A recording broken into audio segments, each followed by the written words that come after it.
morning, everybody. Welcome back to the Nebraska Farm Series. Kicking things off, we have a lot, and I mean a lot to do, at least to get our day started. A big thing to note is that my 8430 looks slightly different. This is actually a different mod. It has better wheels, better tires, better configuration, so we're going to be using that thing from now on. As mentioned in my community post, I am going to be redoing the entire bin site setup, so you guys are going to have to say goodbye to this bin site once I sell off the crop from this year. We are going to be demolishing pretty much the entire bin site. Looking at it from landscape to optimize my bin site setup, we're still going to have the Westfield auger, but it's going to be dumping into a 2-bin grain dryer 50,000 bushel setup, meaning we can remove the hopper bottom bin, this extension, and this bin, making this the bin for wet corn and this the bin for soybeans, but they are going to be 2 brand new soak-up bins, 25,000 each. I think I might put one more 25,000 right in this spot, but getting the 2 grain dryer bin setups will allow me to get rid of my current system, which I don't even know how it worked in the first place, but it'll help for optimizational reasons. That means this GSI bin will also be demolished in favor of a 25,000 bushel soak-up bin, but those are problems for other days to discuss right now. The other thing that has changed is we also invested in a tile plow blade from Soil Max along with a tile stringing cart. I myself don't have a whole lot of tile left to do, but I find it to be cheaper to have my own equipment in case that changes down the road compared to custom tiling out my own land. The only field that we're going to look at tiling is field 34. Since this is a very flat area, if we look at the precision farming, the clay pack is not bad. 31 would have a lot more clay in it than 34 does. But this drainage spot, it really puddles up right in this area, and this is usually where our yield drops off. So we're going to find a way to do a pattern tile for this. Probably just going to shoot a main that goes right down the center of a diagonal. Then do a couple, maybe 3 or 4 runs with a 4-inch pipe that just drains out into the Niobrara. First things first, though, we are going to start by loading some beans and selling, since it is now April, and the farm went and got some upgrades. I sold off my 2019 F-150 in favor of going back in time for a 2016 F-350. I know some people will say, Buck, why on earth would you go back in time? I'm like, well, here's the thing. It was a cheaper price, it's got lower miles, and I know the truck's going to do me well. The only other thing I'm going to say is going to change is that I'm going to be selling my Freightliner Cascadia along with its Timpty Super Hopper. We are going to be getting a brand new Kenworth W990 along with another Wilson Pace Setter. I've already had a secured buyer, so I'm going to be taking this out to the front yard. I'll probably load with my Western Star, though, and take in the beans, since that is my other Wilson trailer. This truck did its job well for me, but it's the same thing. Sometimes we just need a couple different tax deductions. And I really want to get ahead this year, unlike last year where we kind of pulled it close during the tax season. So let's grab the Western Star, start filling up with beans, and we'll see you guys in just a second. If you guys do enjoy content like this and would love to see more, be sure to smash that like button, subscribe down below. Nebraska hasn't returned for about 2 months now, and the last time we were working on the start of field tillage. I regret to inform anybody that all the fields that I put in anhydrous ammonia, NH3, I needed to actually go through the fields and do cultivation tillage down to black dirt first before I applied it. That's why all of my strips, I'll show you guys in just a second. When we go into a precision farming and you look at the nitrogen application, we did not get 34 or 37, like all these yellow lines is I need to go through with a field cultivator and redo the anhydrous because it did not actually put enough nitrogen back into the soil. The other thing I need to do is get in contact with the co-op and get myself an order of lime so we could start balancing the pH in the field. All of my fields are becoming very, very acidic. They're not as bad, but 36 is probably the worst. I didn't realize this, but I also apparently have Ashley Farms field 32. I must have missed that somehow. Daryl obviously still has his wheat ground that we haven't harvested yet, so we're going to have to plant an extra 2 fields this year. We're really starting to build out this farmland, though. C25 is also getting really bad. None of those problems, though, are going to get addressed by themselves, so let's sell off some beans. The 13,000 in the bin. We'll take these over to, I believe, Thompson Grain Vac, which is down this way. Otherwise, we have to take it to Cargill, which is that grain leg on the far south side of the map. Ooh, I actually need to get fuel. I I think I should have enough to at least get there and back. I'll just have to remember to fill that up when I get back to the farm. I'm really only going to sell about 3 trucks of beans right now. Prices are high, but I don't have enough farm hands on deck at the moment to be selling a bunch of grain. Maybe once we bring in the brand new Kenworth, we'll be able to get Kevin to follow me in, because he's going to be at the farm in about 2.5 hours. He said he was going to be running late this morning. Daryl and Corey are currently working on prepping our planters, since planting season is also right around the corner. I know a couple guys are kind of getting started with seeding some corn right now. I still have to talk to Pioneer to get my order secured so I can start bringing home my pallets. Rolling into that beautiful destination though, show me the money, because we need some money. With 2 trucks sold, that is 10 grand a hopper, so we got 20 grand a trailer. Well, that's nothing to brag about. That's at least better than selling it what I was going to do back in February when beans were worth, I think it was $10 beans, and now they're worth 13. Correction, $16 beans. It's almost double. Let's roll back to the farm, and possibly Daryl said that he could take care of the buyer of our Cascadia and the Timothy when they show up. So I'll just hopefully that my transactions will come across on the bank statement once they cash the check. Which it looks like that did just cash. So we got 124,000 extra dollars to work with. I said I'm going to miss that Cascadia. It's probably my least favorite of all the trucks that I own. And it was kind of the most gutless one that I had compared to all of them. The Kenworth I'm looking at, though, it has an 18-speed Eaton with the X15 Cummins. So I'm not too worried about having power on that one. In reality, it also might become my brand new lowboy semi. It really will just kind of depend on what needs to go where. Hey, Daryl, would you be able... Daryl! Hey, would you be able to ride with me into town and come get that semi? Alright, just meet me in my truck. We'll take the 6-7, and then we'll just have Daryl drive it home behind me. This truck we didn't really have too many obligations to say no to. It was a really well-built truck. It was well-maintained. And plus, it was a really low miles. Let's make sure we send over the money, and we will go and pick this thing up. Daryl, once we get everything back, I'll just have you take the truck back home and keep working on the planter. I'm going to run over to Ashley Farms because I know they got a couple of those Wilsons that they stock in their yard. So I'll go pick my trailer up from them. Look at that sparkle of a blue. That is a beautiful looking color. Besides the stickers deciding to have a panic attack, don't worry about that. This truck is downright gorgeous, and I think it'll make a really good addition to the farm. Not a big fan of the depth system, but we can't really do anything about that. That might be Tony. Tony! Yes, sir.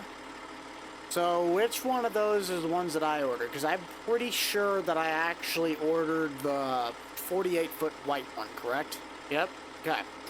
Well, I'll meet you down there, get this thing figured out, and we'll go on with our day. So Tony just said head through the cattle barn and down into the pasture. Then I should be able to get everything out perfectly smooth. It'd be a little bit of a tight fit between that hillside and the door, but he says he got him in there this way, so we'll be able to get it out. Okay, should just be this one. Beautiful. Well, Tony, how much do I owe you? $60,000. That is stupid. Well, Tony, there's your 60 G's. I appreciate it, sir. I'll make sure I take good care of this thing. Yep, you have yourself a fine day, too. All he said was swing this really wide and you should be able to make it just fine. I hope that was wide enough, but we'll guess we'll have to see. Perfect, right on the money. I didn't really need to have the electric tarp system, which is the big reason why this trailer cost me 60 grand compared to just having a standard roll tarp. But that's all that really Tony offered, and it was cheaper just to get it that way so I could, you know, just have the trailer on hand and start working with it now. Let's make our way back to the farm, which hopefully now that Western Star should have a full fuel tank. Might start trucking with this so we can start making some money back on it. The only other major thing we're going to have to do today is get on the phone with the co-op and get that lime ordered. So let's not dilly-dally and get right to the action. Yeah, hi, this is Chandler Buck here. I'm just calling to get ourselves in order for the lime application. We're going to be doing some pH balancing in the next couple weeks. And we are going to need a boatload, a couple trailers, and probably I'm just going to rent. Do you guys still have that Unverfirth? That really big Unverfirth spreader that we could rent out? Yeah, we know how to run the thing. We just need to know if we can still borrow that. Yep, absolutely. I will get one of my farm hands to call you back. Let me just scooch this trailer forward quick.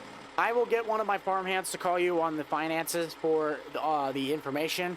Should be Corey calling you back, and I'll just give you his number. Yep, we're going to get started later today, so we'll hopefully be able to get a tractor sent down there, and we'll pick up that spreader, and we'll go from there. With the numbers as described, we got that Unverfirth rented for about $400 a day. It's a biggin', and I'm kind of paying a pretty penny just because we're going to be hauling both lime and the spreader. We're lucky that we have good quality lime in this area, but I just know that it's probably not going to be worth it to buy a spreader yet, especially since I don't really have the money for it. At some point, I definitely will buy an actual lime spreader for the farm. I'll just start making headway on that once we get some more payments paid off. And with another hopper sold off, that puts us another $20,000 in the plus. I'm going to go sell one more load quick, and then we will be off to getting ready to start applying some of that beautiful pH lime. A few moments later. I think my fastest tractor is at least the 8345R, so we'll take that, disconnect our landall, and start making our way down to the co-op. And with Daryl off to the races on that, I am off to the races to get to the co-op. Let's boogie! It does kind of stink that this is about a 10-minute drive or so to get here, but our seed guys are on, they're literally parallel. So there's Nutrient Ag, and this is Pioneer Seeds.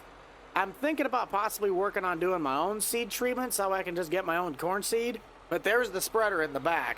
The door is already open. I'm not sure if that was planned or not, but door's open. And then there is the Timpty. I wouldn't think that this tractor couldn't pull this, but that's going to be a heavy son of a gun once you fill it up. Let's head over to the silos and see how much this sucker costs. And one load of lime costs me $2,800. I'm pretty sure that trailer holds like 2 and a little bit extra. 3,200, not fun. That is $6,400 per truck.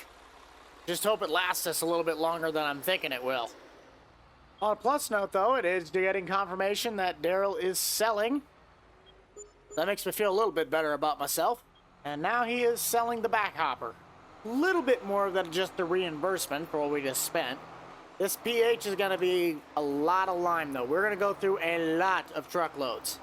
Hopefully, though, by actually balancing the pH in the soil and fixing our nitrogen application, we should be able to pull in a lot bigger yield this year. I was kind of really disappointed when I saw what our yieldage for the corn actually was. While some areas we were able to get 210, 180, we really kind of just went below average. I don't really have the ground to justify getting a bunch of pivot systems, nor do I really have the money to input that, but we can at least work with what we have, and balancing the pH is going to do hopefully some wonders on its own. And then after fixing the anhydrous, which we still have a bit left in our tanks, we'll just run with that and then fill up the tanks again and run through all of our systems and see where we're at from there. But just doing those two things should fix about half of our yield problems. Best plan of action is to knock out 25 first and just see how bad, because this is our worst stretch of pH. We're just going to see if we can balance that out and really see how fast this lime will actually deteriorate. With the spread rate set, our values into the monitors, let's start spreading some lime. That number is depleting, and it is depleting fast. Oh, this could be bad. I haven't even gotten on the bottom strip of the field yet, and this thing's already down to 64%. Oh no! If this is what it's going to take, though, to get that sucker to be putting us in 200, 300 bushel yields, I'll do it, but I ain't going to like it. Later. Didn't even get halfway around the field. That is not reassuring. What is reassuring is at least one of those trucks is, like I said, 2 1/4, so we'll be able to at least do a loop around some of these fields. But if we have all of the fields that we have to still do, and then that's going to cost us at least easily over $200,000 in lime. There's no way. Now with that filled back up, let's see if we can at least finish the loop and make it back to where we can start doing back and forth passes. Didn't really realize I was able to run the spreader this quick, but I mean, it's dropping the levels faster, but hey, at least I'm getting the field done quicker, right? With at least completing one pass, we'll be able to probably top this off quick and then start going back and forth with some passes. Then we'll go send it back and get ourselves another load. I guess now would be a good time to try and break out the GPS. Let's kick on the GPS system as a whole. Set our auto width track. I know I usually like to do A-B directions, which that works out perfectly for me. And beautiful. There is our track. Oh, that is able to spread a heck of a lot wider than that, though. Reset the grid. There's our track. There we go. Now we can start spreading. Never mind, we're out of line. We'll fill this up, send the truck back, and keep on clicking away with this field. We'll see how our pH looks afterwards. Finish off. Well, I mean, I should technically finish out the first hopper, but we'll switch it to the back one.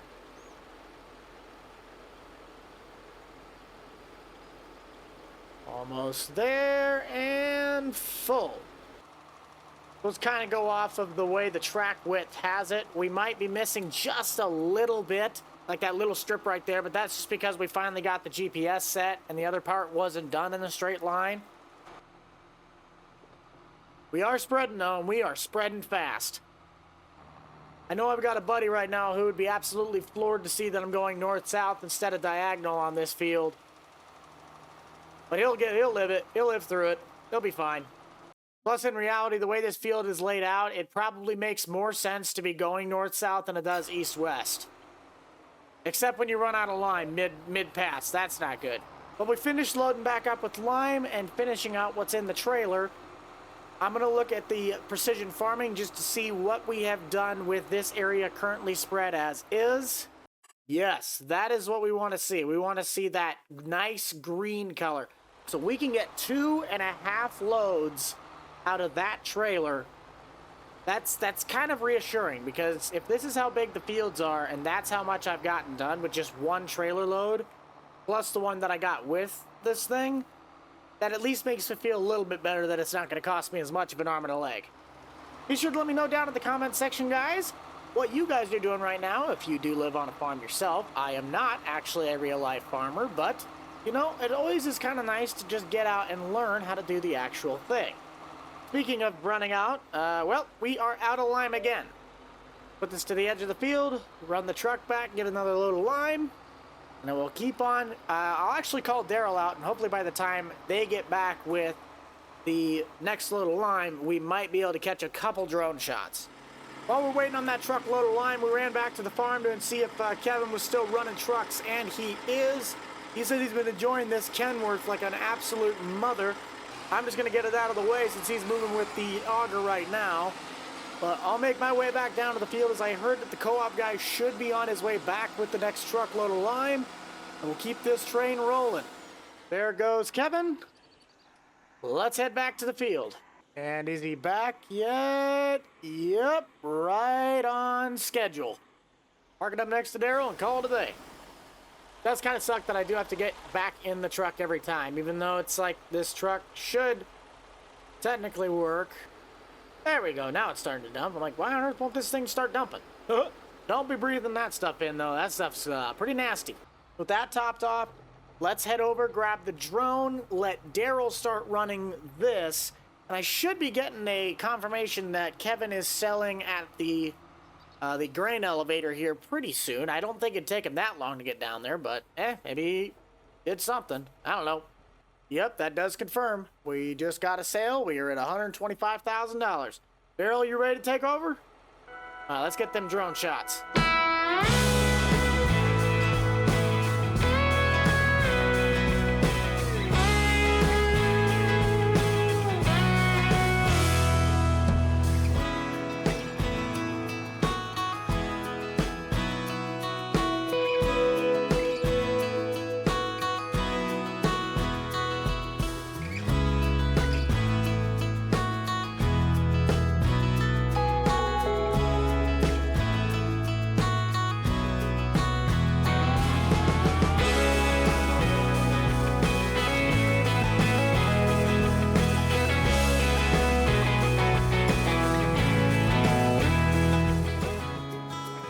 Darryl should be just over the horizon on the far side, to my knowledge. Yep. So let's check out that map and see what we have going on. It's looking better. You could, oh, yep, there he goes. You can see him now. But our passes are looking really good. I think we have about 2 passes left. And hopefully, yep, I think he just gave us the ring that he is out. So we need to fill him up, and I just hope that we have enough that we don't have to call on another truck.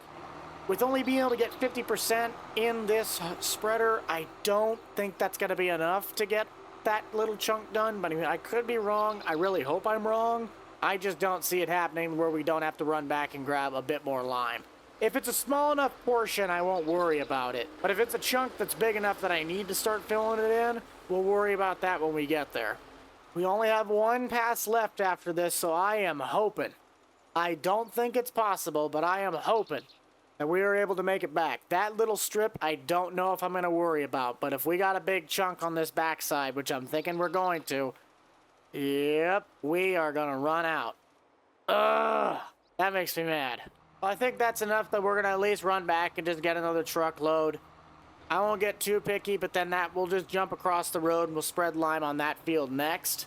I am going to want to get that 8430 in any of the fields that we're going to swap over to corn this year. So that way we can start breaking up that deeper tillage, and then we can get the anhydrous ammonia and lay the proper amount of nitrogen in the soil. So he's going to go back and get another load of lime. We are going to head, Darryl and I are at least going to head back and get him started with the 8430. I'm trying to knock out as many birds with one stone as I can. We just got a lot of work to do. I can already tell this truck's going to have an absolute boatload of miles on it by the end of the use of it, which there really will. There'll be no end to use of it, but it's going to get its hours in. Don't you worry. Well, we let the 8430 warm up for just a split second. Beautiful. Let's take a look-see to see what we're going to need to do with our anhydrous fields. I guess ever so conveniently, plot 34 is actually one that we're going to need to disc up. So we'll just send the 8430 that way, and we'll just kind of start sending them around. I did just get a call from the co-op saying that he is on his way back, so I will jump over there as soon as possible. I just want to look at this field to get an idea of what I'm going to have to do for a tile pattern. Kevin must be chatting it up over at the grain elevator. I don't know what. Darryl, what are you doing? Oh, he's just taking a wider turn. Okay. I guess I could have helped by putting on my hazards. We're just going to hop across the Niobrara quick, and this plot 34 is where we are going to try and do this pattern tile. You guys can see it is a very flat area, but it's also like bowl-shaped. This corner, for some odd reason, it's got a clay packed soil right near the entrance of the field, and then it goes to loam on the rest of it. Darryl's going to get started with the cultivator, so I'm not too worried about that. What I need to do is think of an actual pattern tile, literal pattern, that I could do on this field. So while he's getting that unfolded, I'm going to take a peeky-weeky at this design. I'm pretty sure I could run one 8-inch main pretty much right to where 34 is, because this side of the field, I don't need to worry about drainage. This part's fine. It's always just this corner. So if we ran one big main that goes from this corner up to 34, another run that's basically parallel to it, but then connects like 20, 30 yards off from the exit of the main in the river, and then 1, 2, 3, about 120 foot apart, maybe 4, it just kind of depends. I think that'd probably be my best course of action. Darryl, if you want to get started on this and getting it turned over to black soil, we can really start making some progress. I really got to thank my buddy Benny, though, for getting me this 30-foot field cultivator. I know Farm Sim doesn't like tillage, but if you have to put the nitrogen in the soil to get the thing to be fertilized, but you have to actually have the tillage to get the nitrogen in the soil correctly, that's kind of a bummer deal.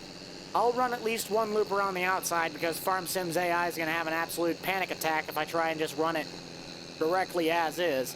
But we'll make sure we set him up going east-west so he's getting as efficient as possible.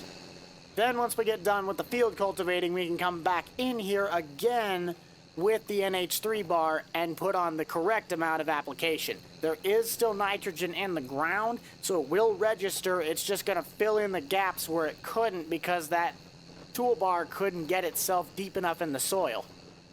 With Daryl now set up, he's going to be running passes. I know I left that one little strip, but I just kind of wanted them to go directly in line with that one pass, and then he could turn back around and start going the other way. I'm going to head back over to the field to start finishing up with that line process. But thank you guys so much for tuning into this fantastic episode. We got a lot more to do, and we actually are going to be probably streaming on this save to start knocking out this work, because that is going to be a lot of lime, and we got a lot of ground to re-till back up and reapply that anhydrous to until we can start putting seed in the ground. So until then, we'll see you guys in the next one. This is the Rental Man out.